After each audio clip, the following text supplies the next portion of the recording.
হ্যাঁ দাদা, পাঠিয়ে দিয়েছি, একটু শুনে নেবেন ঠিকঠাক আছে কিনা। আচ্ছা আচ্ছা, ঠিক আছে। ফোনটা কেটে সময় দেখলাম, রাত 11:15। আজ অনেকটা পথ জার্নি করে এসেছি। নেহাত এমার্জেন্সি রেকর্ডিং ছিল, না হলে আজ আর বসতাম না। আমি একজন ভয়েস ওভার আর্টিস্ট। বিভিন্ন ইউটিউব চ্যানেলে অ্যানিমেশন ও অডিও গল্পের জন্য ভয়েস ওভার করে থাকি।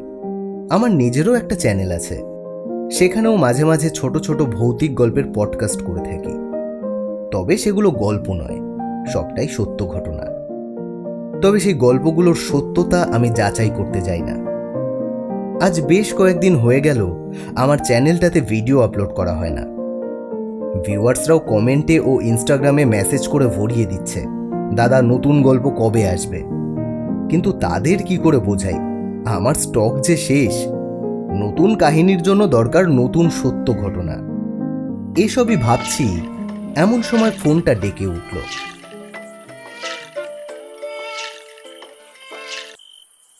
হ্যালো, কে বলছেন? আপনি কি ভূতের গল্প রেকর্ড করেন? হ্যাঁ করি, বলুন। আমার কাছে একটা গল্প আছে। গল্প বলছি কেন, গল্প নয়, একদম সত্যি ঘটনা। আচ্ছা। আমি যদি আপনাকে আমার গল্পটা বলি, তাহলে আপনি কি রেকর্ড করবেন? ভেবে দেখলাম অনেক দিন চ্যানেলে গল্প দেওয়া হয় না, যাক শুনে দেখি কি গল্প। হ্যাঁ করব, আপনি গল্পটা লিখে পাঠিয়ে দিন। আহ, আমি তো লিখতে পারি না, মুখেই বলবো।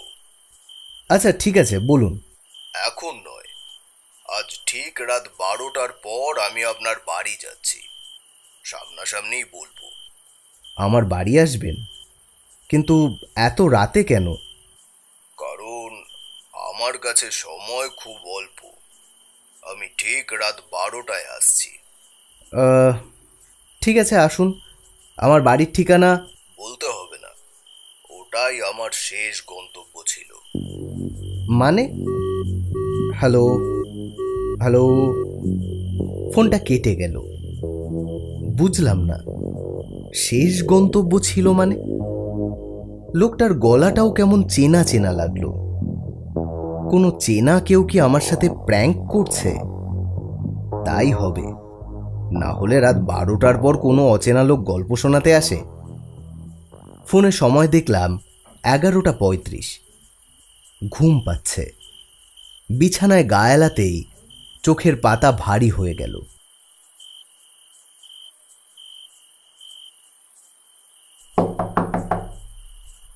দরজায় কড়া নাড়ার শব্দে ঘুম ভেঙে গেল। বিছানায় উঠে বসলাম। এত রাতে কে এলো? কে? আমি, দরজা খুলুন। গলার আওয়াজটা খুব চেনা। কে আপনি? এত রাতে কি দরকার? আমার গল্পটা শোনাতে এলাম। মনে পড়ে গেল।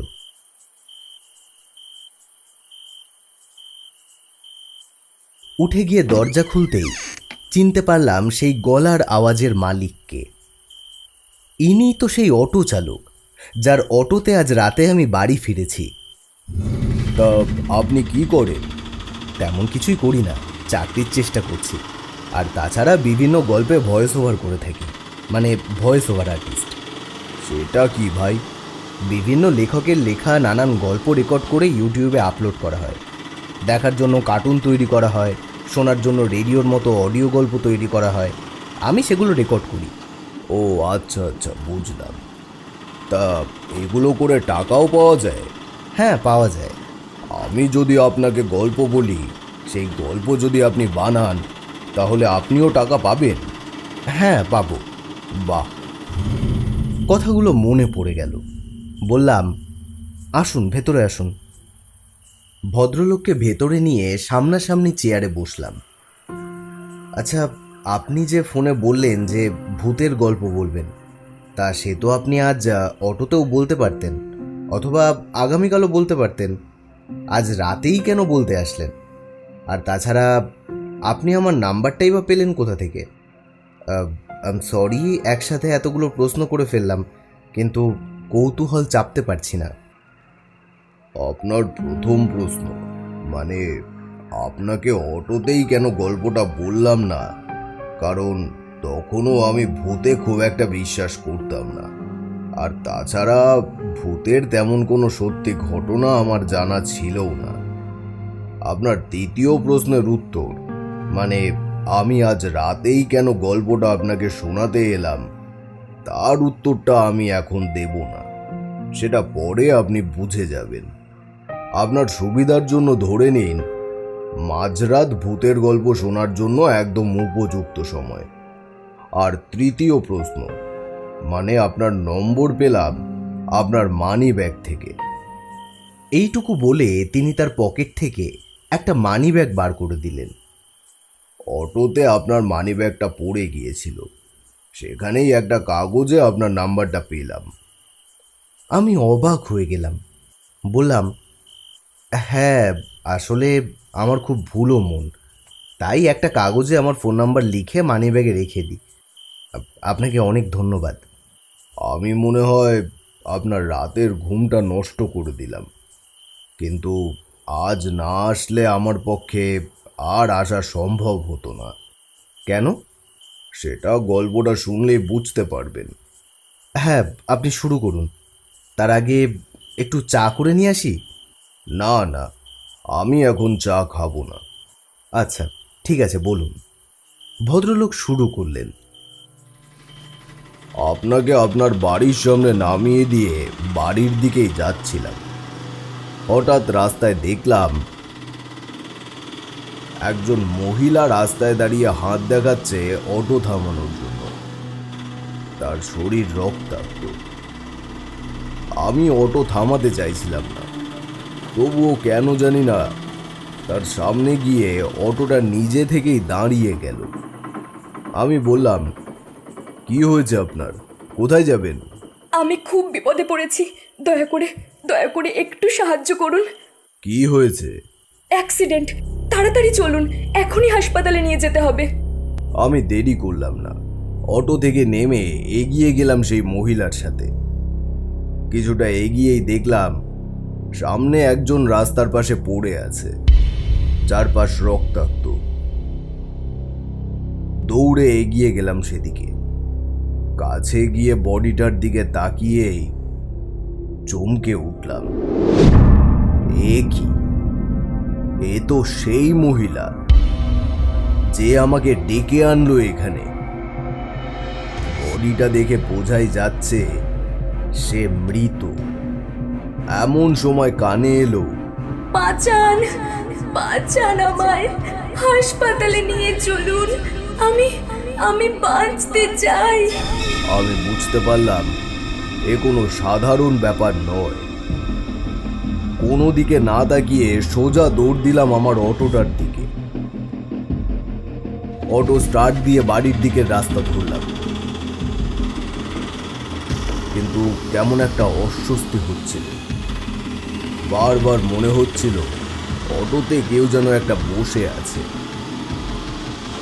এমন সময় শুনতে পেলাম, আমাকে কেন বাঁচালি না বল, বল কেন বাঁচালি না? তোর জন্য আমার প্রাণ চলে গেল, এবার তোর পালা, তোর প্রাণ আমি নেব। সামনের গ্লাসের দিকে তাকাতেই আমার পুরোটা শরীর জমে বরফ হয়ে গেল। অটোর পিছনের সিটে বসে আছে একটা ক্ষত বিক্ষত রক্তাক্ত শরীর। না, শরীর না, এ যেন অশরীর। আমি ভয়ে যেন আমার স্থান কাল ভুলে গেলাম। চোখ নামিয়ে সামনে তাকাতেই চোখের সামনে ভেসে উঠলো একটা মোটা গাছ। ডাল সামলাতে না পেরে অটোটা সোজা গিয়ে ধাক্কা মারলো সেই গাছে। তারপর আর কি? অটো স্পিডে চলা একটা অটো যদি কোনো একটা মোটা গাছে ধাক্কা মারে, তাহলে তার ড্রাইভার কি বাঁচে? এই শেষ কথাটা শুনে আমার মাথা গরম হয়ে গেল। এত রাত অবধি আমায় জাগিয়ে রেখে ঘুমোতে না দিয়ে ইনি কি আমার সাথে শুধুই আড্ডা মারতে এসেছে? বললাম, দেখুন, অনেক হয়েছে, এবার আপনি আসতে পারেন, আমার ঘুম পাচ্ছে। বিশ্বাস করলেন না, তাই তো? দেখুন তবে। অবাক হয়ে দেখলাম আমার সামনের চেয়ারে বসে থাকা লোকটা ধীরে ধীরে পাল্টে যাচ্ছে। এখন সে আর মানুষ নয়, তাকে প্রেত বললে কোনো ভুল হবে না। মাথাটা ভারী হয়ে আসছে, চোখে যেন অন্ধকার নেমে আসছে। হঠাৎ সেখানে লুটিয়ে পড়লাম।